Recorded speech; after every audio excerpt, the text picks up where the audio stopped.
1962. The world held its breath for 13 days, teetering on the very edge of nuclear annihilation. We all know the basic story. Soviet missiles in Cuba, a US blockade, and a last-minute deal that saved humanity. But what really happened during those tense days in October? The story you think you know is just the tip of the iceberg.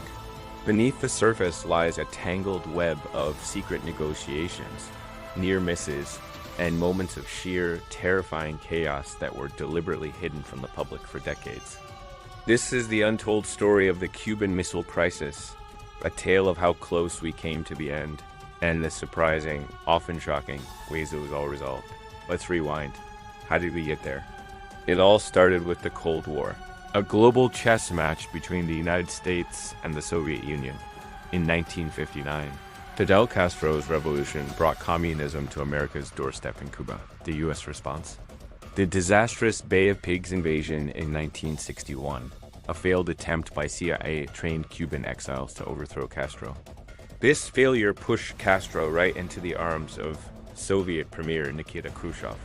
For Khrushchev, placing nuclear missiles in Cuba was a brilliant, albeit risky, move. It would protect his new communist ally, counter the American missiles stationed in Turkey and Italy right on his border, and dramatically shift the global balance of power in his favor. So, under a shroud of secrecy, Operation Nadir began. Thousands of Soviet troops, and more importantly, dozens of medium and intermediate range nuclear missiles, were disguised as agricultural equipment and shipped to the tropical island of Cuba. On October 14, 1962, everything changed. A high-altitude US U-2 spy plane, flying miles above Cuba, snapped a series of photographs. When analysts at the National Photographic Interpretation Center examined the images, they saw the unmistakable signs: launch pads, missile transporters, and bunkers for nuclear warheads. The secret was out. The Soviets were installing offensive nuclear weapons just 90 miles from Florida.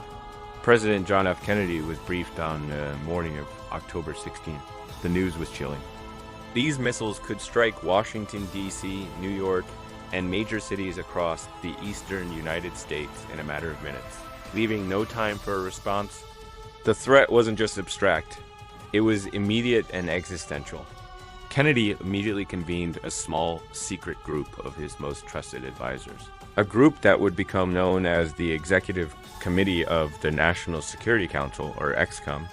For the next 13 days, this group met in secret, debating the fate of the world. The pressure was immense. The options on the table were all terrible.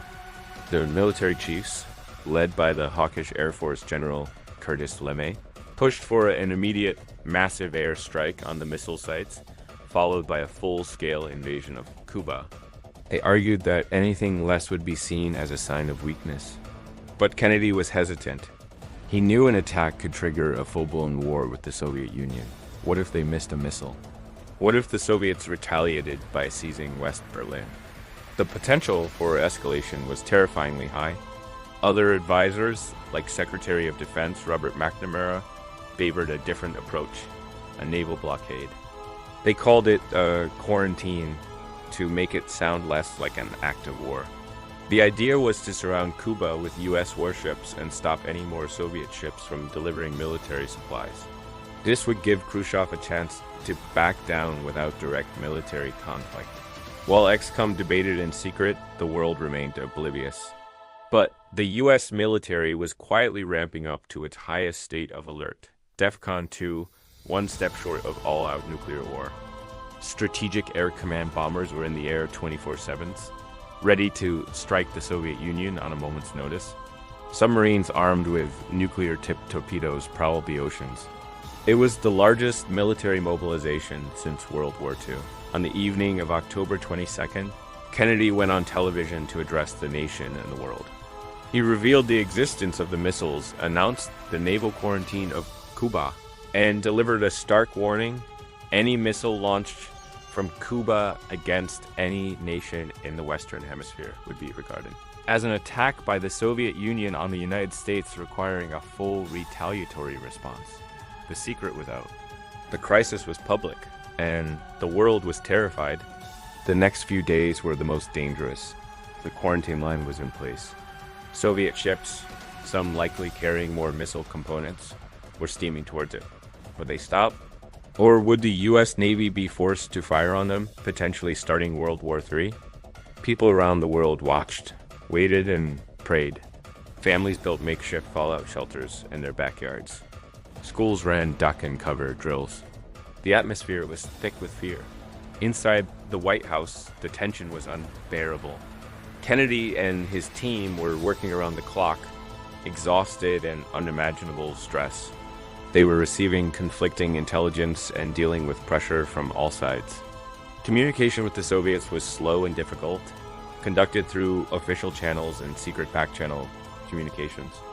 Then came Black Saturday, October 27th, the day the world almost ended. Several events happened in rapid succession, each one pushing the superpowers closer to the brink. First, a US U-2 spy plane was shot down over Cuba by a Soviet surface-to-air missile, killing the pilot, Major Rudolf Anderson. The military chiefs were furious and demanded immediate retaliation against the SAM sites. Kennedy refused, holding back the dogs of war one more time. At the same time, another U-2 on a routine air sampling mission near Alaska accidentally strayed into Soviet airspace. The Soviets scrambled MiG fighter jets to intercept it, and the US scrambled its own nuclear-armed F-102 fighters to protect the spy plane. For a terrifying few minutes, a dogfight over the Arctic Circle seemed imminent.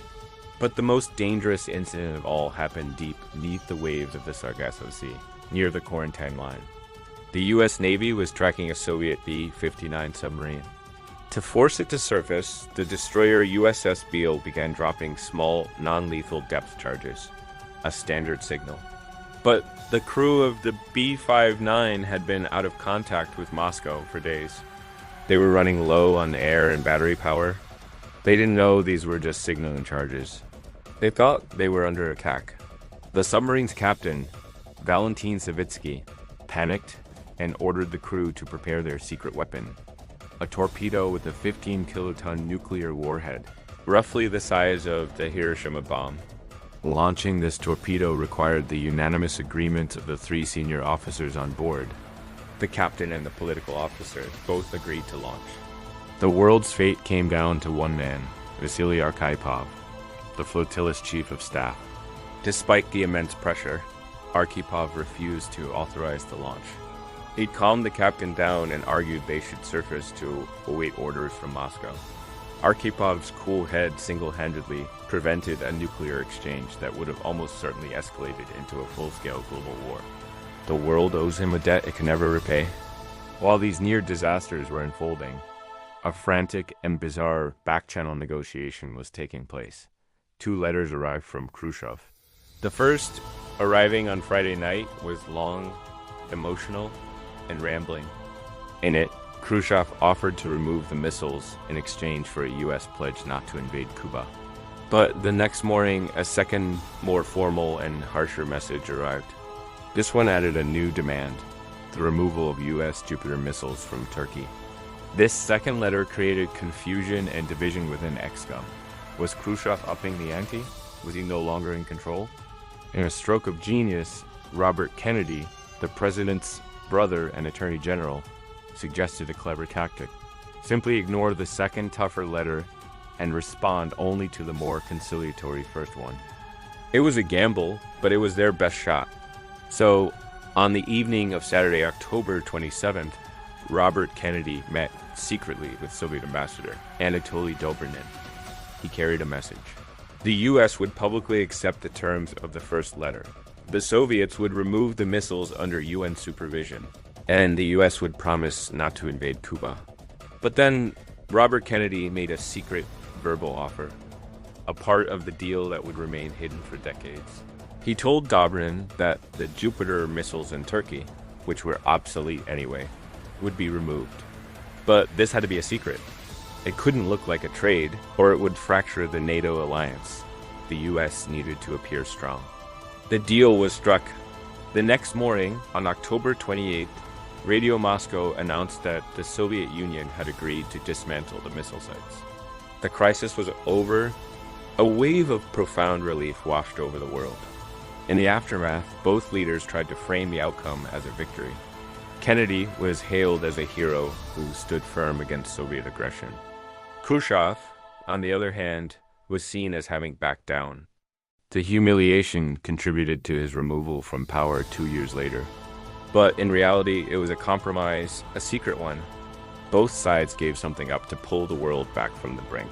The Cuban Missile Crisis had a profound legacy. It led to the establishment of the Moscow-Washington hotline, a direct communication link to prevent future misunderstandings.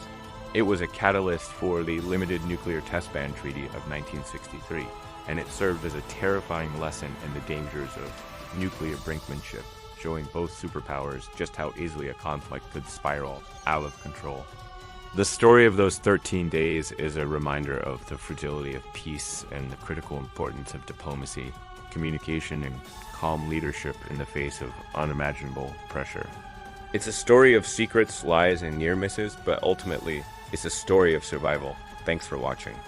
If you found this dive into history fascinating, don't forget to like, subscribe, and hit the bell for more untold stories.